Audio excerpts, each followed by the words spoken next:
Why do so many businesses fail?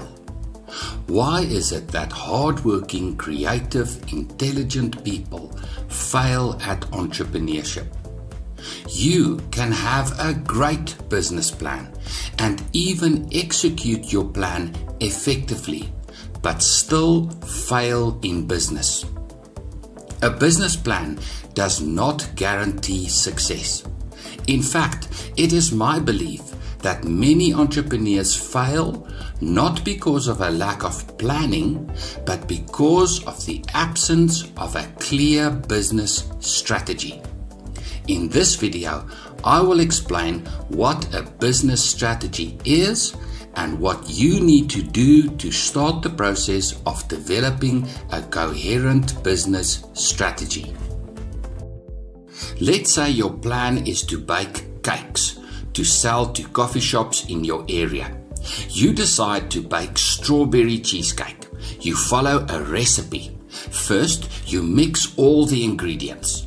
Then, measure out the ingredients before mixing it all in the right order to produce the dough. Then, you deposit the mixture in a baking tray to bake at the right temperature and time as specified in the recipe. The cake comes out of the oven perfectly baked. But when you go out to sell your cheesecakes to coffee shops, you get no sales.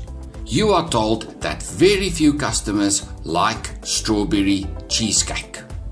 You had a great plan and executed your plan very well, but you had a poor strategy. You failed to take market demand for your product into account. A business strategy is born out of a deep understanding of the industry, the product, and the customer's need.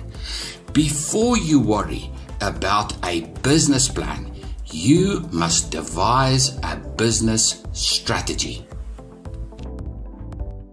So what is a business strategy?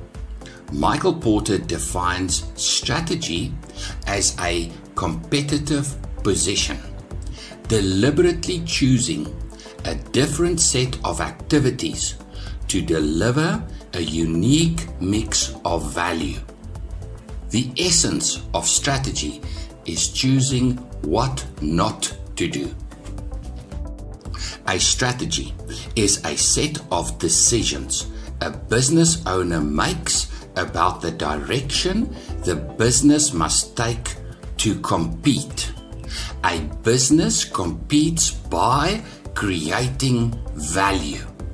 A competitive position by creating value. What is value and how do you create value?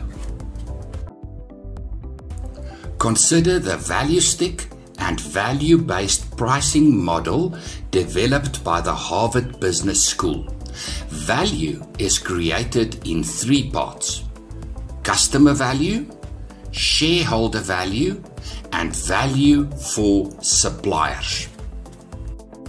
The willingness of the customer to pay reflects a subjective perception the customer has of the value that the product creates.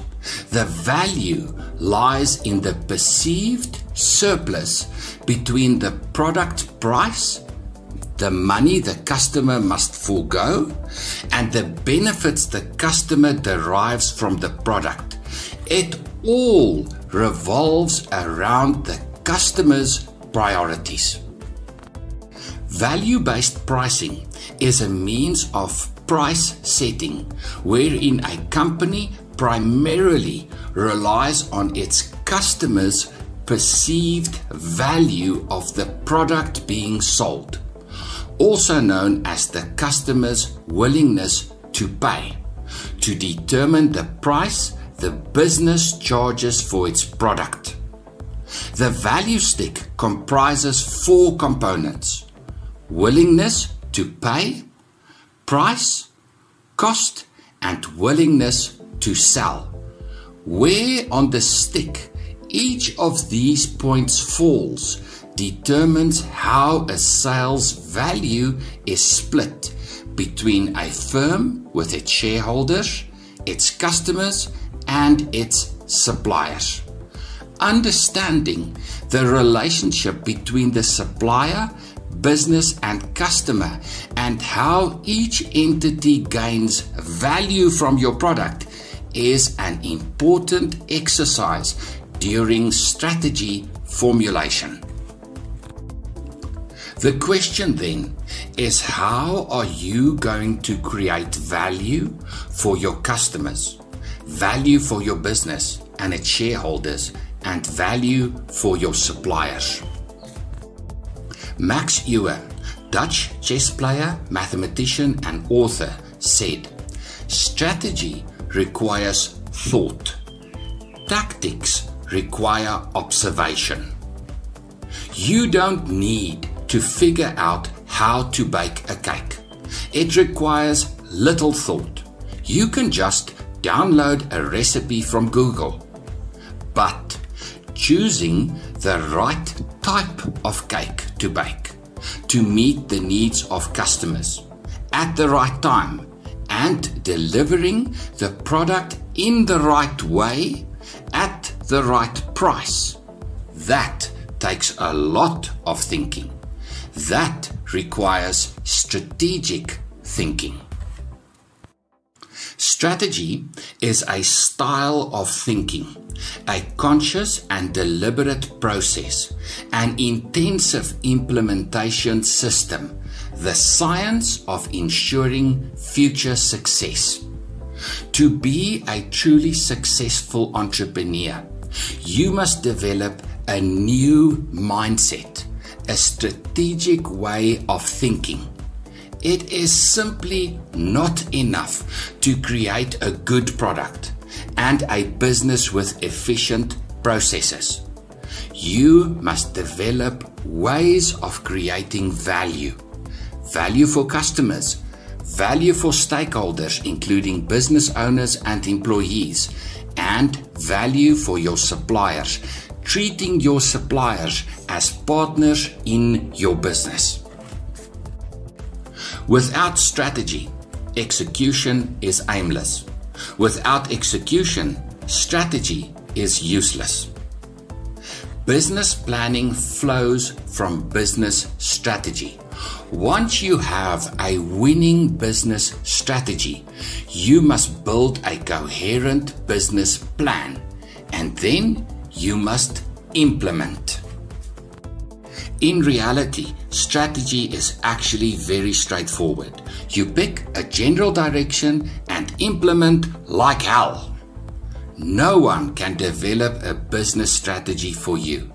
It's up to you to use your deep understanding of your industry, product, and customer to come up with unique ways of creating value. To implement successfully, you need to develop skills.